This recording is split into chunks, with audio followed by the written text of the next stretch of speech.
ஸ்தோத்திரம். இந்த ஒரு புதியதொரு மாதத்தை காண செய்தேன் என் அன்பு ரட்சகருக்கு கோடி நன்றி சொல்கிறேன். கர்த்தருடைய பெரிதான கிருபையினால இந்த 12வது மாதத்தை காண செய்திருக்கிறார். அன்பு பிள்ளைகளே, கடந்த 11 மாத அளவும் உங்களை என்னையும் அவர் கரம் பிடித்து நடத்தி வந்தார். கண்ணின் மணி போல காத்து வந்தார்.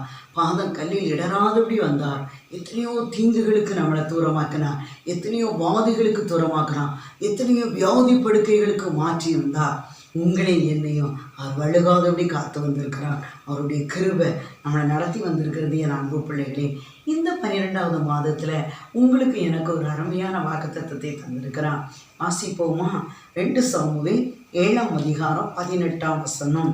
தேவரே, என்னை இதுவரைக்கும் கொண்டு வந்ததற்கு நான் எம்மாத்திரம், என் வீடு எம்மாத்திரம். பாருங்க அன்பு பிள்ளைகளே, தேவரே என்னை இதுவரைக்கும் கொண்டு வந்ததற்கு நான் எம்மாத்திரம், என் வீடு எம்மாத்திரம் என்று சொல்லி தாவீது ராஜா சொல்கிறார். ஒருவேளை அவரை ஆடு வைத்து கொண்டிருந்த அந்த தாவீதை தான் ஆண்டவர் என்ன செஞ்சார்? அரசனாய் மாற்றினார்.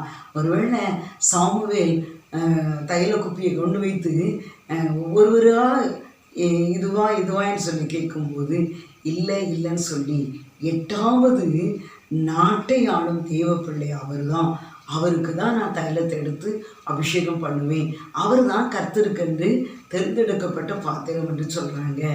அந்த நாளில் இருந்து ஆண்டவர் அவரை முதிர் வயதிலையும் அருமையாக நடத்தி வருகிறார்.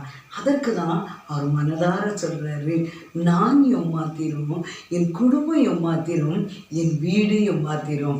தகுதியற்ற என்ன தகுதிப்படுத்திருக்கீங்களையா? இந்த 12வது மாதத்துக்குள்ள வந்திருக்கிறோம் ஐயா. இந்த மாதத்துலேயும் நாங்கள் நினையாத ஆசீர்வாதத்தை தந்து எங்களை நடத்த போகிறீங்க. அதற்கு நான் எம்மாத்திரம், என் குடும்பம் எம்மாத்திரம், என் வீடு எம்மாத்திரம் என்று சொல்கிறார். அன்பு பிள்ளைகளே, ஒருவேளை அந்த தாவீதை ஆண்டவர் தெரிந்தெடுத்தது போல உங்களையும் தெரிந்தெடுப்பா. அவரை தெரிந்தெடுத்து ராஜாவா அபிஷேகம் பண்ணினா. அதன் பின்பு அவர் ஆண்டவர் என்ன செஞ்சாரு? எத்தனையோ பேருக்கு ஆண்டவர் என்ன செஞ்சிட்டார்? அதிபதியாக மாற்றிட்டான். அதே போல தான் உங்களை என்னை ஆடுமைத்து கொண்டிருந்த தகுதியற்ற நம்மளை ஆண்டவர் உயர்த்துவது போல, தாவீதை உயர்த்துவது போல உங்களை என்னை அவர் உயர்த்துவதற்கு வல்லமையுள்ளவராக இருக்கிறார். சோர்ந்து போகாதீர்கள், மனம் தளர்ந்து விடாதீர்கள், விசுவாசத்தில் உறுதியாயிருங்க. நிச்சயமாக கர்த்தர் உங்களையும் உங்கள் பிள்ளைகளையும் உங்கள் சந்ததிகளையும் ஆசீர்வதித்து சத்துருக்கள் மத்தியில் உயர்த்துவா. ஜெபிப்போமா? இதுவரை என்னை நடத்தியதற்கும் நான் எம்மாத்திரம், என் குடும்பம் எம்மாத்திரம். இதுவரை என்னை நடத்தியதற்கு நான் எம்மாத்திரம், என் குடும்பம் எம்மாத்திரம்.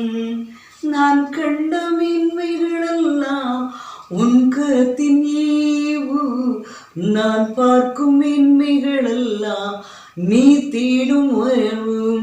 இதுவரை என்னை நடத்தியதற்கு நான் எம்மாத்திரம், என் குடும்பம் எம்மாத்திரம். பரிசுத்தமுள்ள தகப்பனே, உங்களுக்கு நன்றியப்பா. இந்த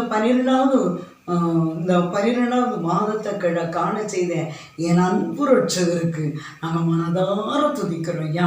வந்திருக்கிற ஒவ்வொருவர் மீது உங்கள் சிலுவையில் சிந்தின அந்த ரத்தத்தை தெளிக்கிறேன்யா. ஆவியானவரே உங்களுக்கு கோடி ஸ்தோத்திரம்.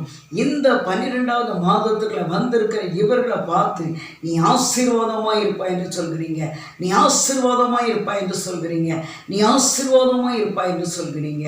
பெரிய காரியங்களை செய்யுங்க. உங்கள் நாம மகிமைப்படுறக்காய் ஸ்தோத்திரம். ஆண்டவரே, உதைக்கப்பட்ட உதைகள் 60 தூரமாய் பலன் கொடுக்கட்டும். பெரிய காரியங்களை செய்யுங்க ஆண்டவரே. பிள்ளைகள் எதிர்பார்க்கிற நன்மையை சுதந்திரிக்க உதவி செய்யுங்க. இயேசுவின் நாமத்தில் ஜெபிக்கிறோம் நல்ல பிதாவே. ஆமென். ஹல்லேலூயா. ஸ்தோத்திரம்.